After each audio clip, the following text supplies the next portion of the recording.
I ran some research on various aspects of email marketing. It's the email addiction report. It's freely available from the Zetasphere website. And one of the questions we looked at with this is research with consumers, a consumer survey, was what would you exchange your email address for? With a reputable brand, and it's people wanted instant benefits. People want instant gratification. So needless to say, the things on the left are free shipping, $5 gift card, 10% off your next order, brand loyalty points, upgrade of a purchase, and so on. So it is very much, that previous pop-up I showed didn't have an explicit incentive on it.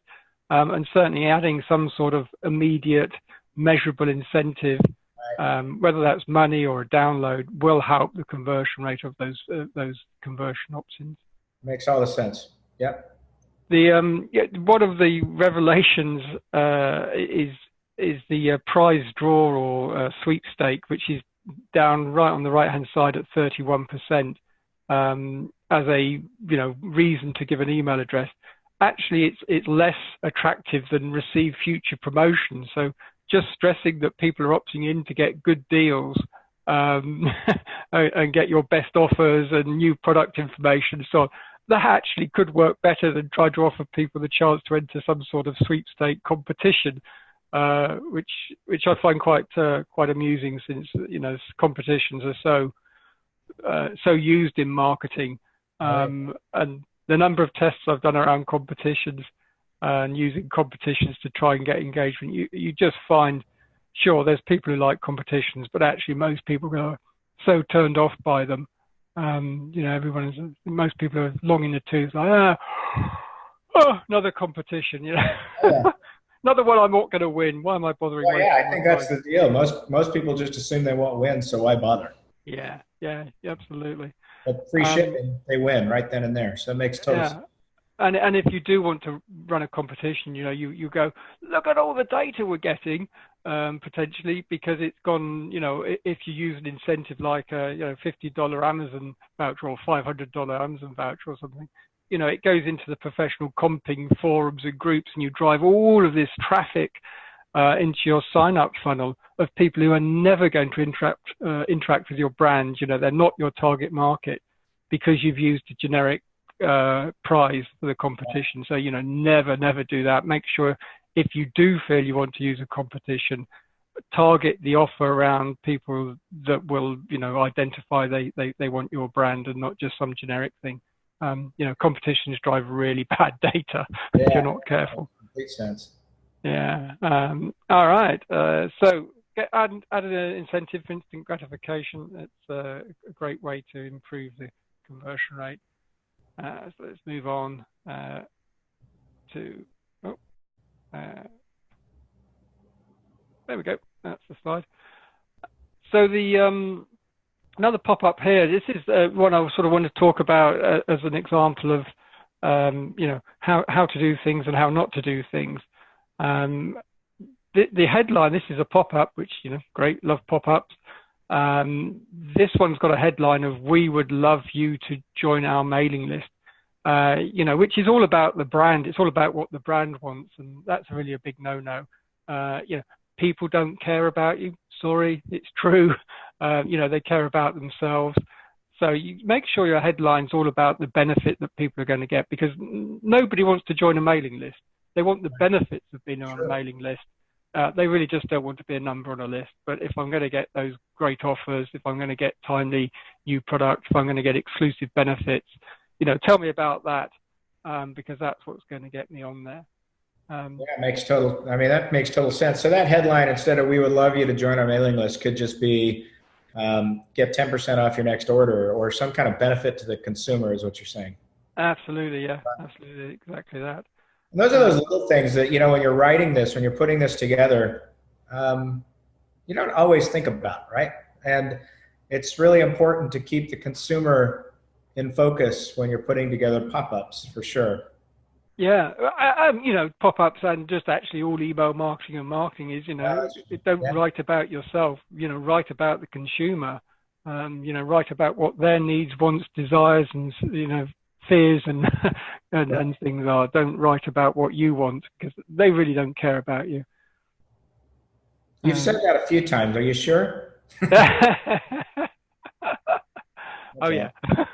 Yeah, no, I can confirm that. Yeah. And there's some kind of another interesting thing going on in this pop-up. There's a little bit of disjunct between the sequencing of thought as well. So we love you to join our mailing list. That should be a nice benefit. Then we've got, please enter your email address. And then below that, we've got some text which is, be the first to know about it. So that almost the last thing we've got is to start to talk about the benefit. Right. So we're kind of asking for the email address before the benefit. Oh, it should just be flipped up there. Yeah. So the order of thought process here doesn't match the order of thought process that the consumer's going to have. They're going to be thinking about, what is it? What am I going to get? Why should I do it? How do I do it? And therefore the flow of the pop-up and the opt-in should be matching the consumer thought process. Right. And the call to action here, sign up. It's not a bad sign up call to action. People understand it. Its purpose and intent is fairly clear. Perhaps a little bit kind of stuffy, formal. You've got less formal options, things like I'm in, or let me join. I've seen that on a brand where they use let me join for sign up, which is interesting because it kind of positions it as more of a privilege. Right. When you say let me join, it's like, not anybody's going to be allowed to join, but if you're lucky, you're going to be able to join. Yeah. All right, let's keep it. Yeah. So this one's makes a little bit of fun. This is from Neil Patel, well known obviously to most people, digital marketers. He's got a spin to win kind of opt-in process. So this is obviously a little bit of a competition or a bit of gamification. It adds that bit of engagement, kind of, I wonder what I'm going to get. Let me just spin the wheel. But rather than being a, sweepstake, which is fill in the form and wait for the end of the month, this is an instant gratification mechanism. So, that's quite a big difference with this is I'm playing to win, spin to win now. I'm going to have a little bit of fun. I'm, like a scratch card for Lotto or something. Yeah. It's the instant gratification, not wait to the end of the month. I'm going to find out. Yeah. I did say be careful about data when you use this type of incentive. He's using an incentive which does match his audience, his target audience. The other very interesting thing is, I'm not sure if you can see it on the screen too well, but there's two checkboxes on this. The first one is I agree to receive an email to claim my prize and emails to teach me about getting more traffic. And the second one is a sort of the T's and C's one. But it's you sort of wonder, why is that first one needed? And that really is kind of a data quality thing at this point. Is he's deciding, well, I don't want just people entering without understanding exactly what they're giving permission for, and we're going to make them positively do it. So a little bit in reaction to the issue of gamifying and offering competition incentives. He's added an extra tick box there, which is quite interesting to sort of balance quality and quantity for email capture. Yeah, I love this example. Yeah. Have you tried this one then, Jack? Have you tried spinning? Did you win? I have not. I'm afraid I'm going to call from his SEO with the team, from the team with regard to SEO, and then I'd feel bad. But I just like the concept. I think this concept can be used across numerous types of products and services. Sure. All right. Okay. I just wanted to show this. I mean, this is so typical.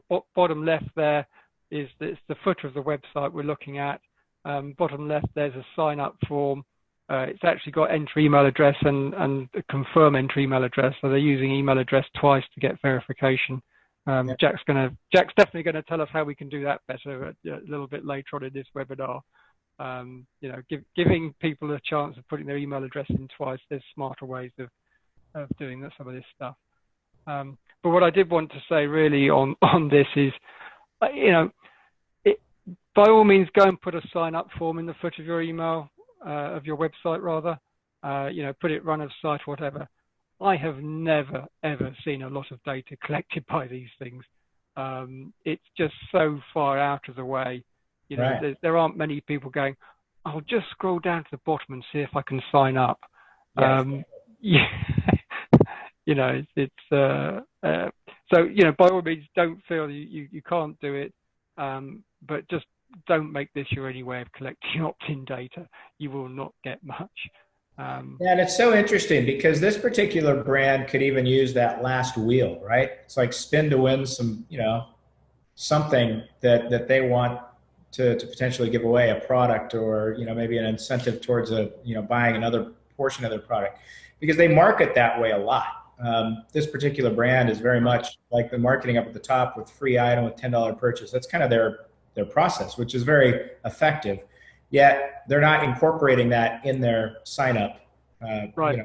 Give us Yeah. your email thing. And it's kind of, you know, it's sort of lost backwater at the bottom. And you know, the thing I'd really say is you probably would never know if you've put in, you know, several sign up forms around your website and you've got some on social media and you do it Yeah, through, you know, offline and so on. Unless you track your sign up sources, you just don't know what's working, what's not. So, you know, the lesson here is track your email sign up source. When you've got several sign up forms, several different ways people are coming into the database, make sure you're tracking where people are coming from. Otherwise, you'll never know where to spend your time optimizing, improving, and right, doing more of. right. And it's By the only way, because, my family loves this brand. I think okay. we keep them in business. All right, I never knew. I didn't know that. It's all good. There you go. All right, let's push on.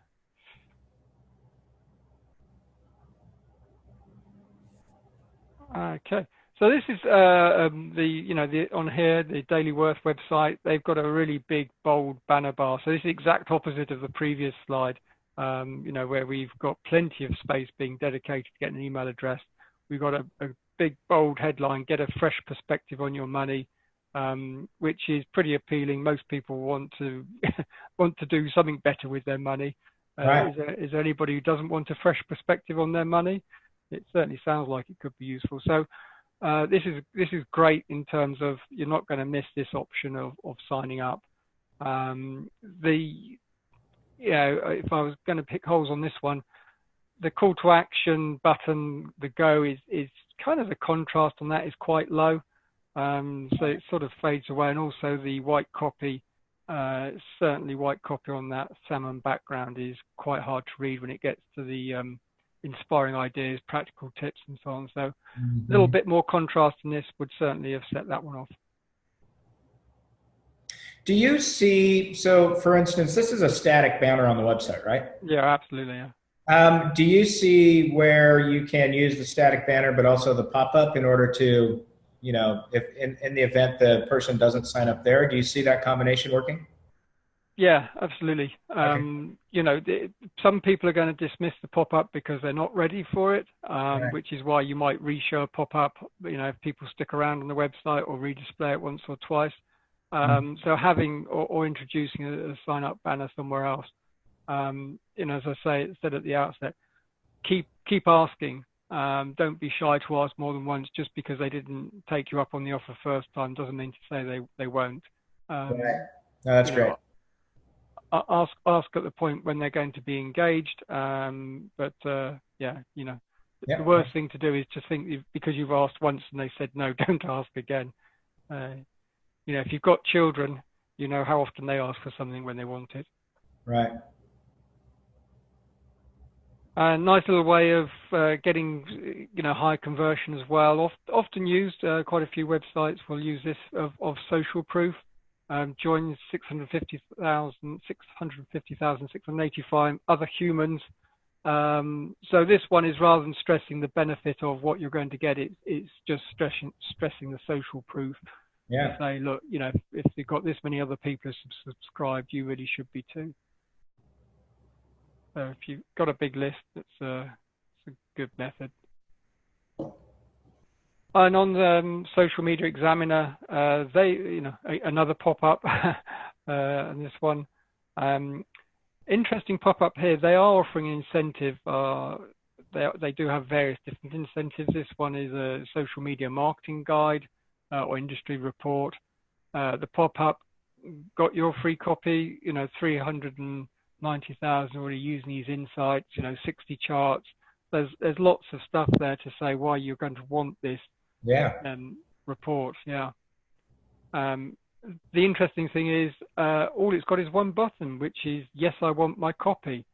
So this is really trying to remove the friction around entering an email address, because as soon as you see an email address and a form, it can put people off. Oh, I don't want to fill it in. But when you click the yes, I want my copy button, then guess what comes next is the dialogue changes.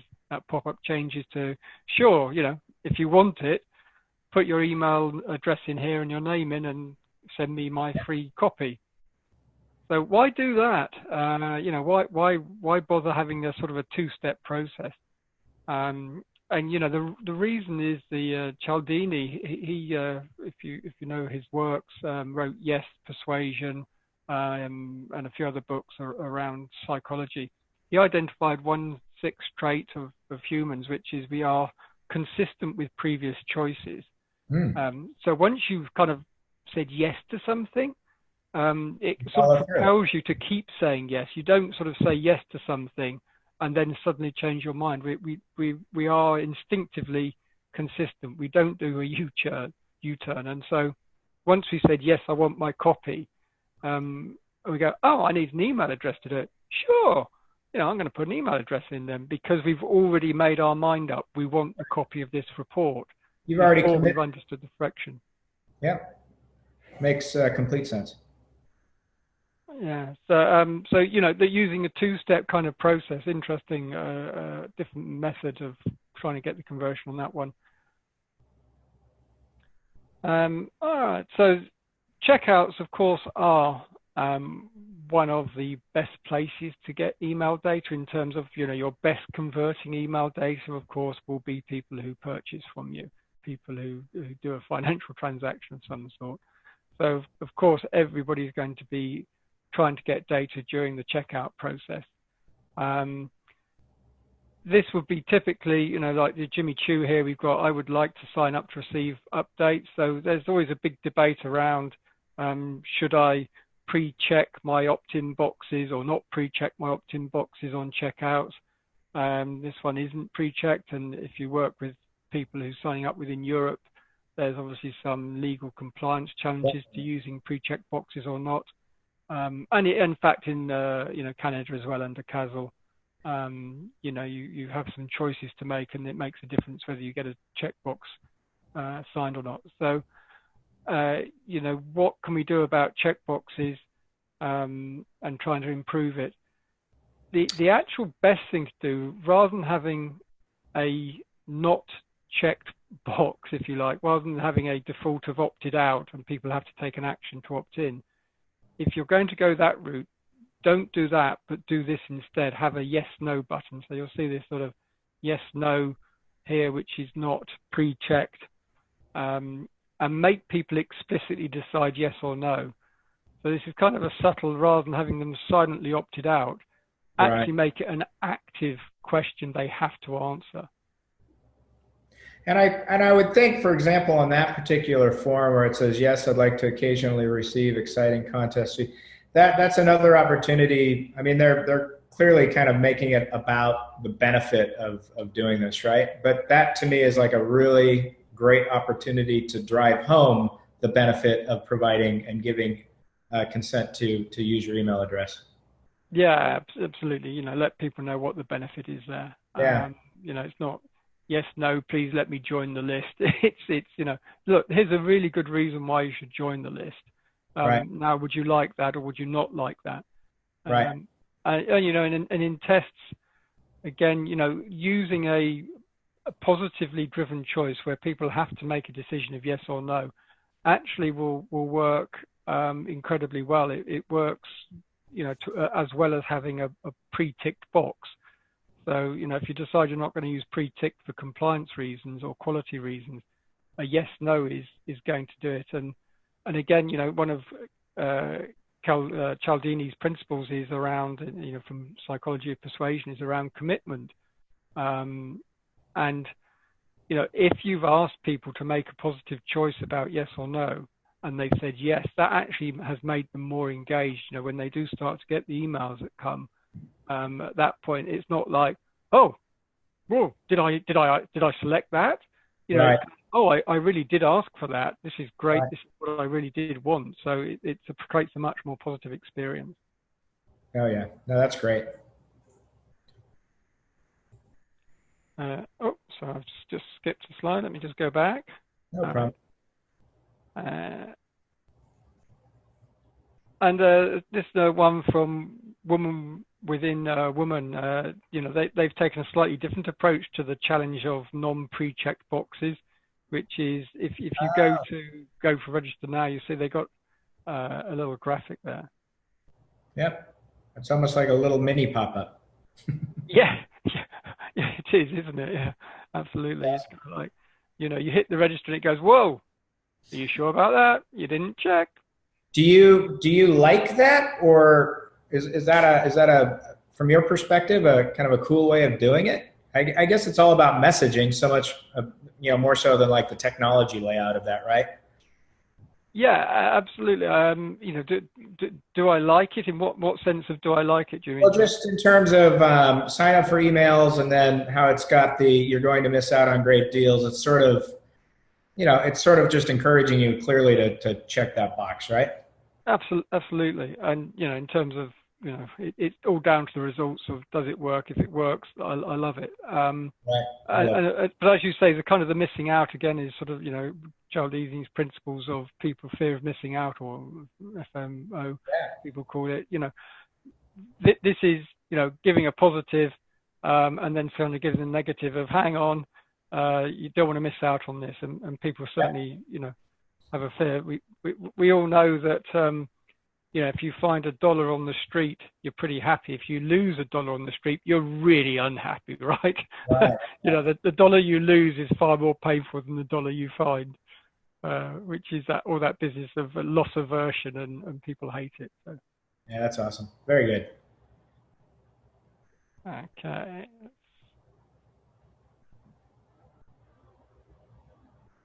So this one's from a blog, James Altucher's thoughts, perspectives on life and experience. You know, I've got nothing special about this blog, but I did think the sign up was worth talking about. You know, the copy here, it's really not great. It's, you know, it's missing benefit. Please complete this form and click the button to gain instant access. You know, we're missing the opportunity for some benefit there about, you know, get a new perspective on success. The subscribe, you know, isn't much better. And then, you know, with the button, we've got submit, which for historical reasons, you see so many forms with submit because that's what some techie thought would be a good name for a button when they created HTML. And therefore, marketers have ever since been using submit as the name of a button. But for me, that's kind of like asking customers to surrender. It's like, you know, pointing a weapon at them and saying, submit to me now, give me your email address. Totally. No. And again, that kind of gets into that folklore of email, right? It's like somebody somewhere said use it, and people just continue to use it when in fact there's probably a better way to ask for it. Yeah, so I mean, use a call to action, which, you know, emphasizing what people are going to get, the benefit, you know, the join me. And this was some interesting data from this is awesome. Yeah. Yeah, this is some interesting data. There you go. That's why you don't use it right there. Yeah, exactly. You know, looking at submit button with forms with and without submit button, and guess what? Forms with a submit button don't get converted anywhere as well as without a submit button. And that could be partly because you know, the forms with a submit button are also generally not very well designed forms. If people have fallen into the trap of a bad submit button, they've probably fallen into a few other traps as well. Yeah. You typically don't see the beautiful form with the submit button, right? Exactly. Yeah, exactly. And so talking of which, then really, you know, another mistake or another thing to be wary of here is just asking for too much data. You know, this form, in order to get a $50 off, incentive and or next purchase and sign up. We have to give email address and zip code and birthday, and we've got a submit button as well. So be really careful about asking for a lot of data on sign-up forms. It's always tempting to ask for a lot, but the minimum is an email address plus name. Okay, fair enough. You don't need more than that. Right. Don't ask for it. Particularly be careful of sensitive data, which is things like phone numbers, addresses, definitely, date of birth. And if you do want to, ask for date of birth, or because you want to send a, birthday email, which are obviously very popular emails to send. If you want to send a birthday email, then they did do something intelligent here, which was they only asked for month and day and not year, which is month and day is enough for you to know when to send the email. Right. But it's obviously not quite as sensitive as asking for people's year of birth. It seems to me that you could gather some of the information in this form in other parts of the customer journey, right? In other words, once you get their email address and you start communicating and providing relevant information to that consumer, there's probably places in that journey where you can then ask for a birth date because you want to, do something special on their birthday, where the person now is part of your brand and they're interacting with you, they're probably more likely to not be turned off by something like that. Is that a legitimate thought, or does the data suggest otherwise? Yeah, yes and no. If there is a kind of legitimate and logical place where you can ask for the data, then doing it later is fine. There's a lot talked about progressive profiling. Right. It's particularly used in the B2B world, progressive profiling of, ask someone a little bit but you have, in order to get it, each part of the progressive profile, you tend to have to give another incentive and another incentive and another reason. Getting people to fill in extra data after they first signed up is actually incredibly hard. Okay. I've worked with brands where they've gone, let's clean up our database and let's get some extra data for profiling, and they've worked so hard to try and go back to their database and get extra data points, and people they're just not interested in doing it without a damn good reason. So it's sort of if it's natural as part of some other aspect of the interaction, great. Behavioral data is really the best way of doing future profiling, because then you're collecting by observation rather than by explicit requirement. Sounds to me like we should have another webinar specifically around that. Yeah, sure. Be That's happy a cool to. topic. No, very good. But the other thing to do, if you are going to ask for some data, like the date of birth here, they've asked for the month and day of birth. They haven't given any reason as to why. They probably, they knew they wanted it for, birthday email, a birthday gift. If I was signing up, I have no idea. That's why it's like, why do you want my birthday? Yeah. So if you are going to ask for some data, then let people know why you want it. And if it's a damn good reason that's a benefit to them, they're going to be more inclined to go, sure, I get it. I don't mind giving you that. Is that, there's a reason why I should do it. Very good. All right. So other places I thought about, asking for as many places as possible: checkouts, pop-ups, websites, social, offline. These are all good places. If you have an online account where people are logging back in, and you don't have subscribe permission, then you've probably got some sort of notification mechanism in the online account. Use an alert there to ask for an email address. Offline, if you are meeting customers and prospects anywhere offline, this has worked very well for many brands, which is sort of like a scratch and win. People go into a store, they buy something, they give a scratch card, they scratch it. It tells them, you've won something. there. You now need to go to a website, fill in this code, and you can, claim your prize. So ultimately, it's an email address capture, but by making it again gamification to get that engagement, and people, love it, and they go and sign up. I love that. It's a pretty cool way of doing things. Very cool. But telesales, if you do have any kind of telesales, another great place to look for getting email address capture, does need to be done with a great deal of care. You do want to consider things like double opt-in, because maybe the permission hasn't been clearly explained if it's over a telesales. Most telesales agents only do stuff if they're incentivized. Therefore, you may need to use an incentive for the sales agent, in which case you really do need to use double opt-in, because now they've got an incentive to try and game the system. Yeah. So I've worked with brands who use telesales very successfully, but there's things to do. Look at incentives, look at double opt-in for permission. Certainly use list verification. Tools, ClickBox. Make sure you track the bounces that are coming back from these, so that you can quality control the activity in the telesales center. Yeah. Very, very true. I think that leads us into a little bit of verification, if I'm not mistaken. Yeah, there we go. Similarly, goldfish bowls, again, a good way of collecting email addresses, but it does need a lot of kind of consideration for quality and double opt-in. And, don't forget, finally, for the people you've got on your list, maybe their best email address has changed when people come back and log back into their account somewhere. Ask them to verify their email address is still the right one, the best one to contact them through. So it's not just about opting in, but also maintaining list hygiene. Which I love that. I love that practice. That's a really important piece. Yeah.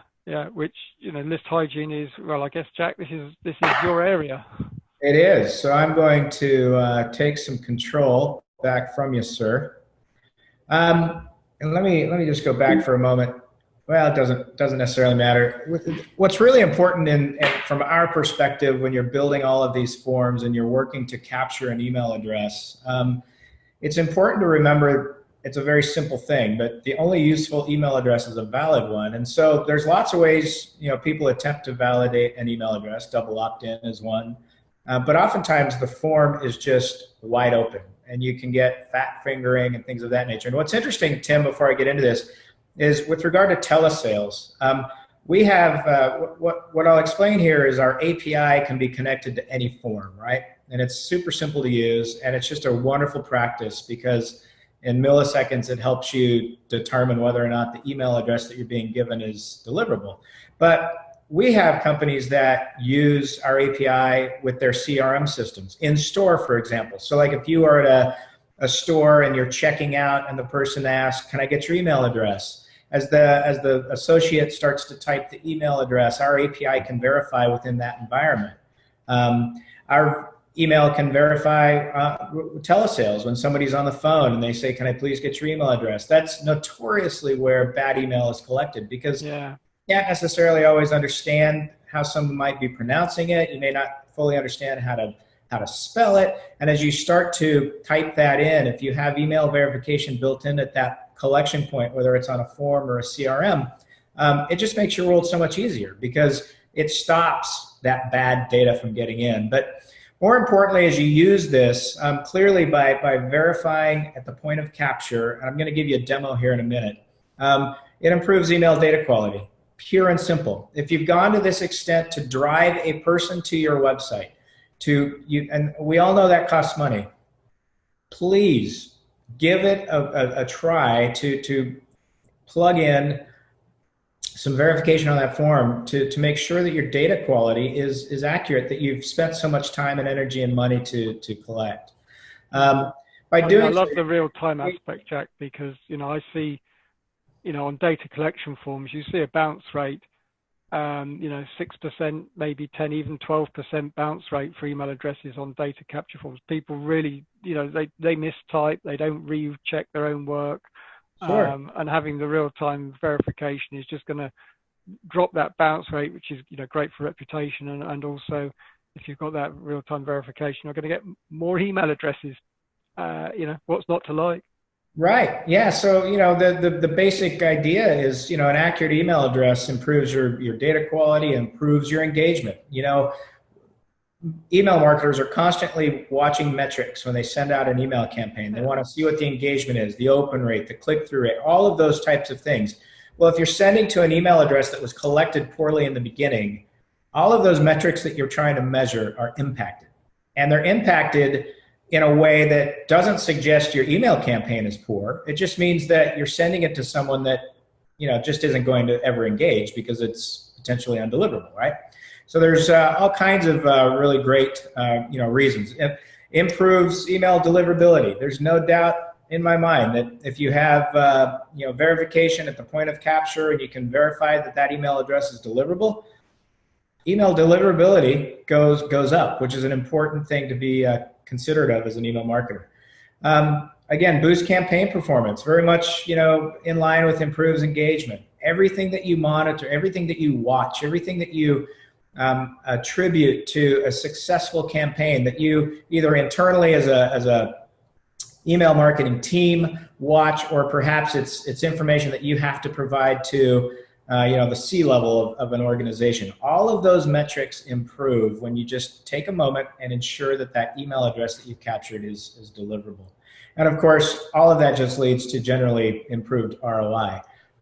Simple math, if you collect 100 email addresses and 20 of those are undeliverable, but you're sending to them anyway, your ROI is impacted by that. If you eliminate those 20 and only send to the 80, your ROI will be measured much higher. And that's just a simple truth. And I think what most people don't realize is how basically simple it is to leverage an API on a form.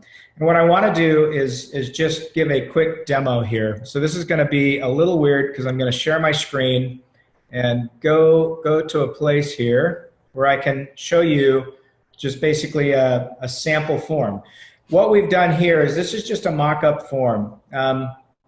Keep in mind, if you use our API, for example, you control what the form looks like, how the form operates. You control all the experience that the consumer sees. All you're using our API to do is verify as they type in an email address, verify whether that's deliverable. And in this case, I'm just going to show you how when I type in an email address, we just put a little green checkbox. And that just means it's deliverable versus a red X that means it's not deliverable. So for example, on this form, if I just start typing in an email address, it will verify that email address and give me a green checkbox. It's literally that simple when you integrate an API at the point of capture. All this tells you is that that email address now is deliverable. So when it comes into your database, you're good to send. You don't have to worry about whether or not that's going to impact your ROI, your engagement, your deliverability. All of those things are taken care of. And it's just such a simple thing to use. I encourage you, if there's interest in this, simply navigate over to kickbox.com, go to our documents section. It's dropped down at the top of the screen. And you can learn about the API and how simple it is to use. If you want to talk to us about it, we're more than happy to engage with you. We're more than happy to provide you a bunch of free credits so you can test it out and see if it's right for you. But it truly is a way to just improve your data collection, especially when you've gone to such lengths to come up with great forms and encourage your customers and speak to them about providing you with an accurate email address. Nice. And on that, you normally have the call to action button wouldn't be actionable until the email address is validated? Say that again, Tim, I'm sorry? So would you normally recommend that the call to action button is, like, you know, disabled until the email address is valid? Well, yeah. So there's a lot of ways that you can set it up. So, for instance, because our verification will verify whether it's deliverable, undeliverable. We have a risky notation, which means that generally it's deliverable, but it might be a role address, for example, right? Sure. And then, of course, we have undeliverable as well. But what we have is when people use the verification, they can set up how they want that verification to act. So, for example, we do have customers that use our email verification and they accept everything.